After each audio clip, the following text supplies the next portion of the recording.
The videos that you just saw was filmed on the Sony ZV1 in camera with the settings that I'm going to show you guys. So basically I did not do any color grading or any adjustments to exposure or anything to the footage that you just saw. Everything was straight out of the camera, and I'm going to show you the recipe right now.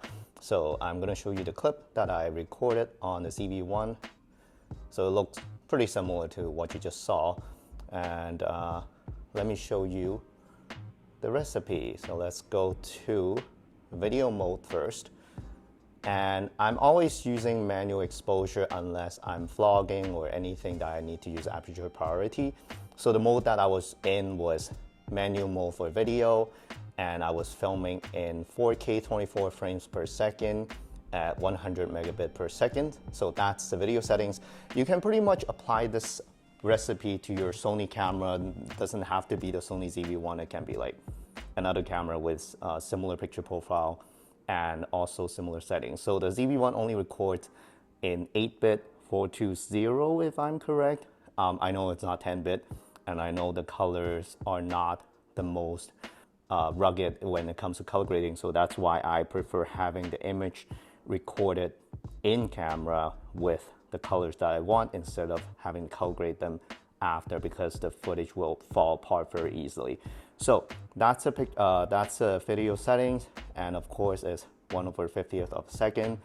Aperture, it's up to you. If you don't have an ND filter, then you might have to bump up your aperture. I was filming outdoor in different situations. Some days were sunny, some days were cloudy, some days were even like raining, as you saw in the footage before. So it really depends on the day condition as well. So let's jump straight into it. So the first thing I want to talk about is the picture profile that I was using. Literally, I was on no picture profile. As you know, I don't use picture profiles on my Sony ZV1 because of the 8-bit footage that you just can't have like the picture profile and color grade them easily. So I have it off, and if I go to the quick menu, you can see that I'm actually in a creative style. I know not a lot of people do this because they think, oh, Sony's creative styles are just like filters and they're not like nice enough, they're not like film simulation as the Fujifilm cameras, so they never really talked about this. But I actually tried it. For some reason I decided to try this, and it's surprisingly good. So I'm just going to go into it.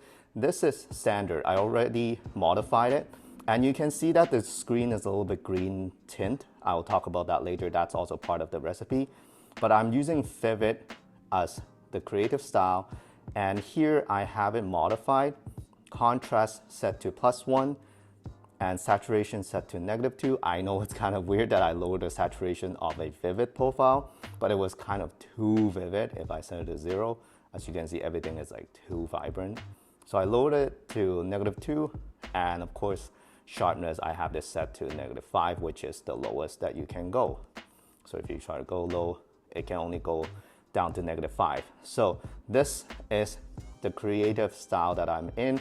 +1, -2, and -5. Try it on your Sony cameras.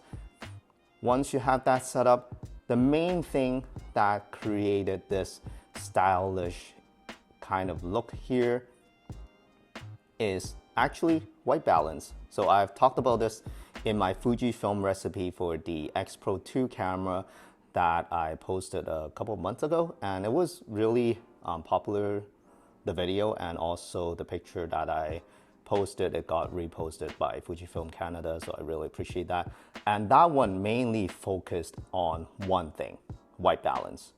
So I have white balance set to this button here. It's basically a quick button to access white balance. I have it set to custom white balance, and that is with the K logo here.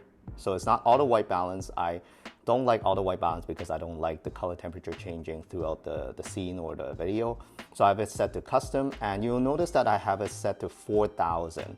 This is a middle ground that I decided to go with, because if I set to 52 to 56,000 for daylight, yes, it might look pretty nice during daytime, but if I go inside, with tungsten lights, it will turn everything into super yellow.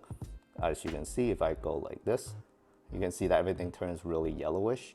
But if I go with 3200, which is usually what tungsten lights are supposed to be around, it will make everything really cool and bluish. So that way I cannot really use it for outdoor without having to come into white balance and change it. So I decided to go into the middle range at 4000 Kelvin as the white balance. This way, if I decide to warm it up in post, I can still get to around 52,000. If I decide to cool it down, I can go back down to 3200 Kelvin for the white balance without breaking the image. This is the middle ground.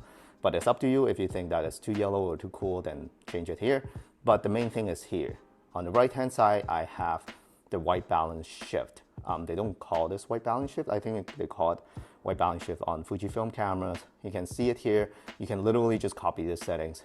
I moved the dot to right at A3 and up at G4. So white balance, 4000 Kelvin, A3, G4. That's the main recipe. If you use it for different creative style, it will still have that kind of greenish tint, but not as contrasty as the vivid profile. That's why I have it set to vivid at +1, -2, -5. I know you can't really see it with the zebra, sorry. Yeah, so this is the recipe, and the reason why I have a recipe on my Sony ZV1 or any Sony cameras that filmed in 8-bit is because, as I said before, I don't want to color grade it too heavily in post. They only film in 8-bit, and that is not a really rugged or tough codec or color depth to color grade in post without breaking the image. I'm filming on the FX30 right now, so that one films in 10-bit, so I can use S-Log3 and then color grade them after.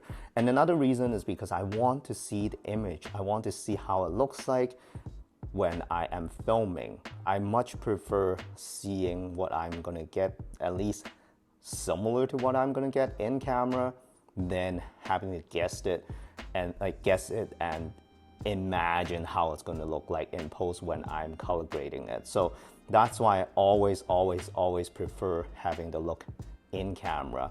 Another benefit is the closer the look you get in camera, the less you have to do in post. That saves time, and also that is not going to degrade the image. It's not going to hurt the image, because the more you do to the image, unless you are a professional colorist, you have to do a lot of different layers of color grading or masking. Then you can probably still have a good quality of image even after color grading it heavily. But if you get the look as close as you can in the camera, then you will not risk the chance of breaking the image in post when you're color grading. So that's why I much prefer having a look in camera than in post.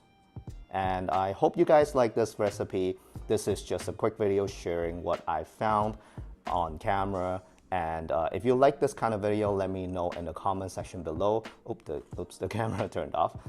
And yeah, I will definitely try out more styles of creative styles in Sony cameras or picture profiles in camera. If you have your favorite picture profiles or creative style in camera, definitely let us know in the comment section below, and we would love to learn about them. And hopefully I will come up with another style very soon. Yeah, let us know if you want more videos like this in the comment section below. Thank you so much for watching, and I'll see you guys in the next one.